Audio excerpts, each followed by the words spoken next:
Hello everyone, good morning. This is Aparna. Welcome and welcome back to my channel Aparna Unfiltered, where you get raw, real vlogs. I hope you all are doing good. आजच्या व्लॉगमध्ये मी तुम्हाला in detail माहिती देणार आहे Milton ब्रँडच्या प्रोकुक tri-ply pressure कुकरबद्दल. तर मागच्या व्हिडिओमध्ये सांगितल्याप्रमाणे आज मी याचा पूर्ण रिव्ह्यू आणि याचे फीचर्स हे तुमच्यासोबत शेअर करते. त्यामुळे जर तुम्ही SS stainless steel pressure cooker घेण्याचा जर विचार करत असाल तर हा व्हिडिओ शेवटपर्यंत नक्की बघा. आणि मी या व्लॉगमध्ये प्रेशर कुकर हा प्रत्यक्ष वापरून दाखवणार आहे, त्यामध्ये रेसिपी बनवून तुम्हाला दाखवणार आहे. त्यामुळे तुम्हाला घ्यायचा की नाही घ्यायचा या योग्य असा अंदाज तुम्हाला नक्की येईल. तर सगळ्यात आधी बोलूया ब्रँडबद्दल. मिल्टन हे खूप ट्रस्टेड आणि ओल्ड ब्रँड आहे. तर त्याचा किचन प्रोडक्ट्स यांच्या किचन प्रोडक्ट्सची जी क्वालिटी आहे ही सगळ्यांनाच माहिती आहे. तर या प्रोकुक ट्रायप्लाय प्रेशर कुकरमध्ये तुम्हाला मजबूत असं स्टेनलेस स्टीलची बॉडी जी आहे ती मिळते आणि ती दीर्घकाळ टिकणारी अशी आहे. हा कुकर घेण्याआधी ट्रायप्लाय म्हणजे काय याचा थोडा मी स्टडी केला होता. तर इन शॉर्ट मी तुम्हाला सांगते ट्रायप्लाय ही टेक्नॉलॉजी काय असते. तर या कुकरमध्ये 3 लेयर्स असतात. तर एक असतो आतला लेअर, एक असतो मिडल लेवल आणि एक असतो बाहेरचा लेवल. तर आतला लेवल जो फूड ग्रेड स्टेनलेस स्टील असा असतो आणि मधला जो ॲल्युमिनियम कोर ज्याला हीट जे आहे ती इक्वली स्प्रेड होण्यासाठी तो असतो. आणि नेक्स्ट असतो तो बाहेरचा थर, तो मॅग्नेटिक स्टेनलेस स्टील असा असतो जो इंडक्शनसाठी सुद्धा योग्य असतो. तर यामुळे हीट ही जी आहे ती इक्वली पसरते आणि अन्न लवकर आणि नीट शिजते. आणि गॅस आणि इंडक्शन हे दोन्हीवरती हा कुकर जो आहे तो यूज करता येतो. तर प्रेशर कुकरच्या डिझाईन आणि बिल्ड क्वालिटीबद्दल सांगायचं झालं तर हेवी आणि थिक असा बेस आहे. ट्रायप्लाय टेक्नॉलॉजीमुळे तळामध्ये 3 थर असतात. तर त्यामुळे हीट ही समप्रमाणात पसरते. यामुळे अन्न तळाला लागण्याची शक्यताही कमी होऊन जाते. आणि जास्त आचेवर सुद्धा कुकर हा वाकत नाही. जाड तळ असल्यामुळे कुकरची जी स्टेबिलिटी असते ती वाढते आणि दीर्घकाळ वापरातसुद्धा याचा शेप हा बदलत नाही. आणि रोजच्या वापरासाठी ती एक चांगली गोष्ट आहे. पकडायला कम्फर्टेबल असे हँडल्स एर्गोनॉमिक डिझाईन्समध्ये दिलेले आहेत. म्हणजे हाताला असा व्यवस्थित घट्ट पकडतात, त्याचा ग्रिप येतो, व्यवस्थित बसतील आणि अशा पद्धतीने तयार केलेले आहेत. तर पकडताना हात हा घसरत नाही आणि कुकर उचलताना किंवा इकडे तिकडे हलवताना सुरक्षित वाटते. तर ते बघा मी इथे तुम्हाला तेच दाखवते आहे की मी याला उलटं सरळ करते आहे.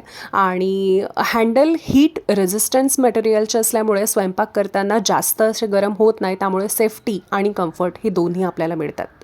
तर या कुकरची बाहेरील फिनिशिंग अशी मी तुम्हाला दाखवत होते. तर फिनिशिंग ही खूपच स्लीक आणि प्रीमियम दिसते. स्टेनलेस स्टीलची जी चमकदार फिनिशिंग असल्यामुळे ना किचनमध्ये ठेवला तरी तो खूप छान दिसतो. म्हणजे मी याला वॉश करून जेव्हा यूज करायला घेत होती ना तर माझ्या सगळ्या भांड्यांपैकी हा एकच स्टेनलेस स्टीलचा जो कुकर आहे तोच फार चमकून दिसत होता छान माझ्या किचनमध्ये.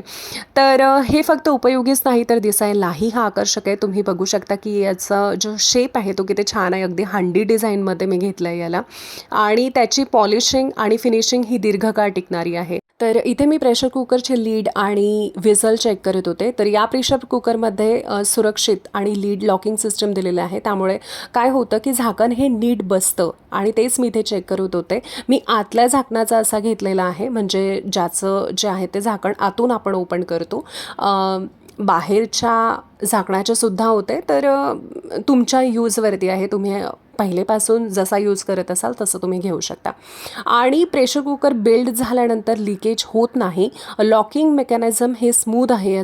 तर हा कुकर थोडा जड वाटू शकतो कारण ट्रायप्लाय बॉडीमुळे त्याची जी बिल्डअप आहे ते जरा स्ट्रॉंग आहे. पण हेच वजन त्याची क्वालिटी आणि ड्युरेबिलिटी दाखवतं आहे. तर जड असल्यामुळे कुकर हा ना स्टेबल राहतो गॅसवरती वगैरे ठेवल्यावर. तर हीट इव्हनली डिस्ट्रीब्यूट होते आणि दीर्घकाळाचं टिकतो. तर हलक्या ॲल्युमिनियम कुकरच्या तुलनेत हा जरा जास्ती मजबूत आणि रिलायबल असा ऑप्शन आहे. माझ्याकडे ॲल्युमिनियमचा कुकरसुद्धा आहे. तर त्याचं जेव्हा मी कंपॅरिझन बघितलं ना तर खरंच डिफरन्स हा माहीतच पडतो.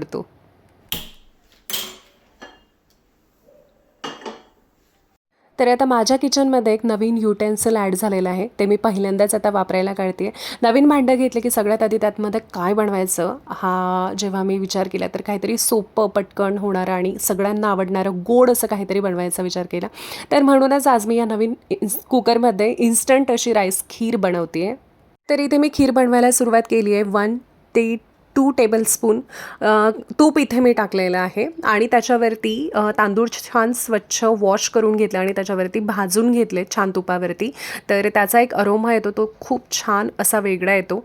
त्यानंतर इक्वल प्रपोर्शनमध्येच दूध आणि पाणी टाकून घेतले. तर जाड तळ असल्यामुळे दूधही खाली चिकटण्याची भीती अशी वाटलीच नाही आणि गॅसवर ठेवताना कुकर हा छान स्टेबल बसला. झाकण लावताना लॉकिंग सिस्टम अगदी स्मूथच वाटला आणि प्रेशर आल्यानंतर फक्त 1-2 शिट्ट्यामध्येच खीर एकदम छान शिजलीसुद्धा. तर इथे मी हरियाली पनीर बनवणार आहे. हैदराबादी पनीरसुद्धा म्हणूच शकतो याला, कारण तेच इन्ग्रेडियंट्स आणि थोडी बनवण्याची प्रोसेस थोडी वेगळी असेल, बट सेम. तर इथे मी पालक घेतला आहे. एक 200 ते 300 ग्राम असा पालक असेल. त्याला छान थॉरोली वॉश केलेला आहे. आणि त्यानंतर इथे मिंट आहे, याला पण वॉश करून घेतलं आहे. आणि हा कोथिंबीर. त्यानंतर ग्रीन पीस वटाणा हा ऑप्शनल आहे, मला याची टेस्ट आवडते म्हणून मी इथे घेतलेला आहे. त्यानंतर एक बिग साईजचा कांदा इथे लागणार आहे आणि 200 ग्राम पनीर मी इथे घेतलेला आहे. तर भाजी बनवताना थोड्या ट्रिक्स आहे, जेणेकरून भाजीचा, आता बेसिकली आपण हरियाली पनीर बनवतोय, तर त्याचा ग्रीन कलर जो आहे तो टिकून राहण्यासाठी काही टिप्स आहेत, तर त्या मी तुमच्यासोबत शेअर करते. कढई घेतली, टेबलस्पून असं ऑइल टाकलंय आणि याच्यामध्ये आता आपल्याला कांदा फ्राय करून घ्यायचा आहे. कांदा इथे छान पिंकिश कलरमध्ये आपल्याला आलेला आहे आणि आता याच्यानंतर भाजीचा हिरवा रंग हा जास्त काळ टिकवण्यासाठी आपल्याला ह्या भाज्या या ऑइलवरती फ्राय करून घ्यायच्या आहेत.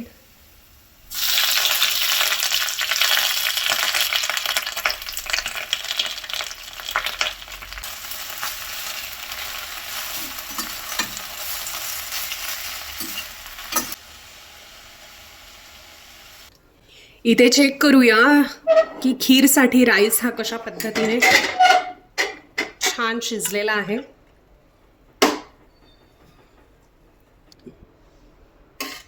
तर हे बघा, राईस हा खूप छान असा शिजलेला आहे इथे.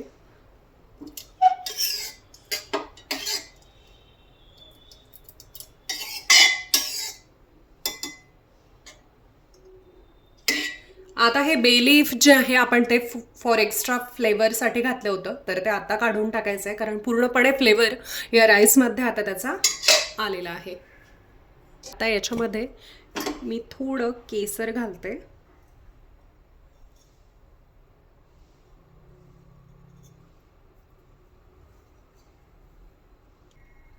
मॅशर असतं, तर मॅशरच्या मदतीने हे असं आपल्याला छानपैकी मॅश करून घ्यायचं आहे हा राईस.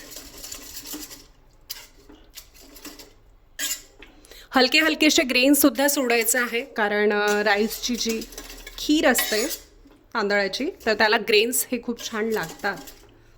म्हणजे मला आवडतो, तुम्ही तुमच्या टेस्टनुसार याला एकतर मिक्सरमधून सुद्धा काढू शकता, ऑर एल्स असं तुम्ही मॅश करून सुद्धा घेऊ शकता. तर मला ग्रेन्स याचे आवडतात, तर तुम्ही तुमच्या आणि तुमच्या फॅमिलीच्या टेस्टनुसार याला ठेवू शकता. तर याला जेव्हा आपण मिक्सरमधून काढतो ना, तर अगदीच पेस्ट या फॉर्ममध्ये ते येऊन जातं. आणि हे अशा प्रकारे जेव्हा आपण त्याला मॅश करतो, तर हे बघा असे छान मस्त खिरीचं टेक्स्चर याला येऊन जातं.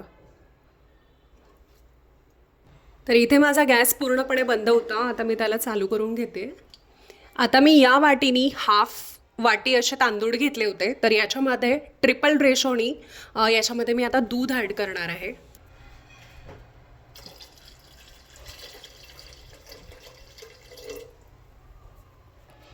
राईस तर आपले ऑलरेडी बॉईल झालेलेच आहेत. तर आता काय करायचं, या दुधासोबत याला छान प्रकारे असं 1-2 बॉईल याच्या येऊ द्यायचे आणि कन्सिस्टन्सी तुम्हाला चेक करायची आहे की तुम्हाला रनी अशी खीर हवी आहे की पुरी वगैरे सोबत खाण्यासाठी घट्टसर अशी खीर हवी आहे. तर याला आता बॉईल होऊ द्यायचं आहे छान. खीर छान बॉईल होते माझी, तर तोपर्यंत आता हे जे आहे पूर्णपणे मिश्रण थंड झालेलं आहे. तर आता याला मिक्सर ग्राइंडरमध्ये लावून घ्यायचं आहे. आता यामध्ये मी जिंजर आणि गार्लिक मिक्स नाही केले, माझ्याकडे ऑलरेडी त्याची पेस्ट अशी बनवूनच मी ठेवते. तर तुमच्याकडे नसेल तर तुम्ही हे याच प्रोसिजरला इथेच टाका, जिंजर आणि गार्लिक, आणि तुम्ही एकंदरीत याला सगळं काही असं ग्राइंड करून घेता येईल.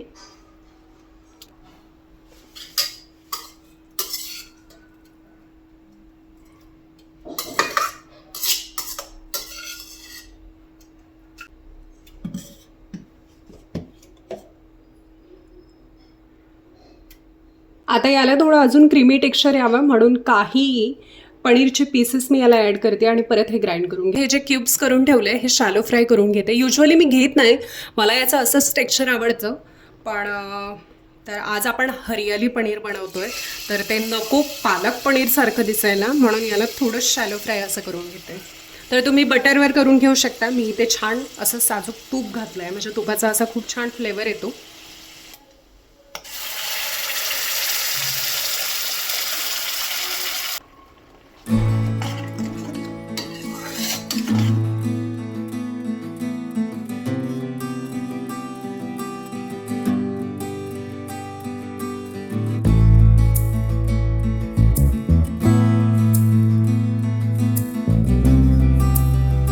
तर इथे तुम्ही बघत असाल की भाजीला थोडंसं ऑइल सुटलं इथे एजेसनी.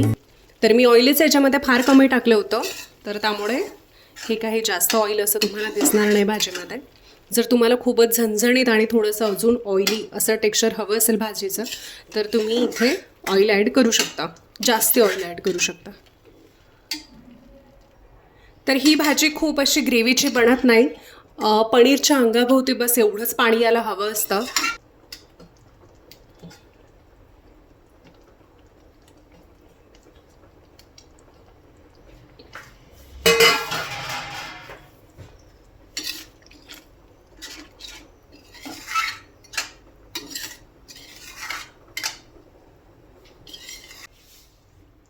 भाजी शिजते आणि तोपर्यंत आता इकडे खीर पण झालेली आहे.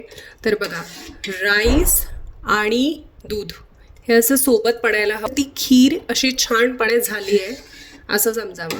जर राईस वेगळे परत असतील आणि दूध वेगळे एकीकडे जात असेल तर ती खीर अजूनपर्यंत झाली नाही. तर हे बघा, इथे दोन्हीही सोबत पडत आहेत म्हणजे ही झालेली आहे. आणि थंड झाल्यावरती ही अजून पण थोड्या थिक होऊन जाते. तर यामध्ये मी शुगर ऑलरेडी ॲड केलेली आहे. आणि फॉर मोर रिचनेस टेक्स्चरसाठी माझ्याकडे थोडं फ्रेश क्रीम आहे, तर मी ते ॲड करते. हे घरचंच फ्रेश क्रीम आहे, म्हणजे दूध आटवलेलं आहे, ते मी इथे या खीरमध्ये ॲड करते.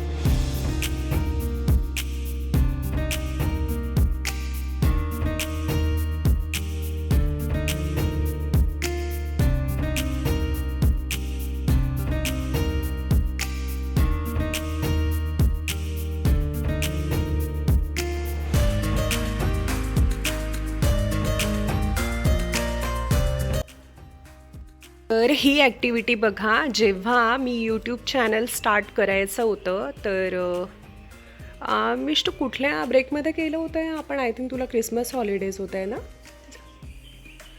तर मिष्टूला जेव्हा क्रिसमस हॉलिडेज होता ना, तर तेव्हा हे आम्ही केलं होतं शेल ॲक्टिव्हिटी.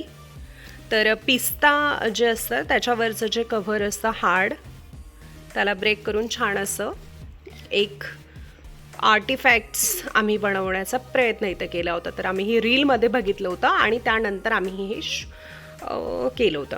तर हे काय आहे, तर हे साधं कार्डबोर्ड असतं जे आपले फ्लिपकार्ट ॲमेझॉनचे जे पार्सल असतात ते. तर त्याला मधातून असं छान टिअर केलं आणि त्याच्यानंतर असा एक स्क्वेअरमध्ये बनवलं. असे 2 बनवायचे होते, पण एवढं नव्हतं, म्हणजे एकच बनवू शकत होतो, एवढंच काही स्टेशनरी आमच्याकडे होती. तर हे जे आहे स्टिक, ही जी काईटला जी स्टिक येते है ना मिष्टू, तीच घेतली होती ना आपण. जी काईटला जी स्टिक येते ती आम्ही इथे यूज केली आहे आणि इथे असे शेल्स लावले. आणि याला आम्हाला छान मस्त असं गोल्डन कलरची बॉर्डरनी करायचं होतं. पण ते काही झालंच नाही आणि हे ॲज इट इज असंच राहिलं आता. पण हे पाहायला खूप छान दिसतं. दुरून मी हे वॉलवरती याला हँग करते. हे साधं असं एक कार्डबोर्डच आहे आणि खूप छान असं दिसतं हे आर्टिफॅक्ट्स. तर असे 2 बनवायचे होते. 2 बनले असते तर अशी छान एक फ्रेमचा सेट तो दिसला असता. बट ठीक आहे, नेक्स्ट टाईम कधीतरी. आणि एक ही अशी शेलची ॲक्टिव्हिटी बनवली. तर मिश्र नाही तसं नको करू, ते निघून जाणार. तर ह्याला कलर केलं आहे आणि त्यानंतर हे असं. तर एवढंच काही कार्डबोर्ड हे आमच्याकडे एक्स्ट्रा होतं, तर म्हणून याच्यावरती एक छोटीशी अशी डिझाईन आणि हे असं.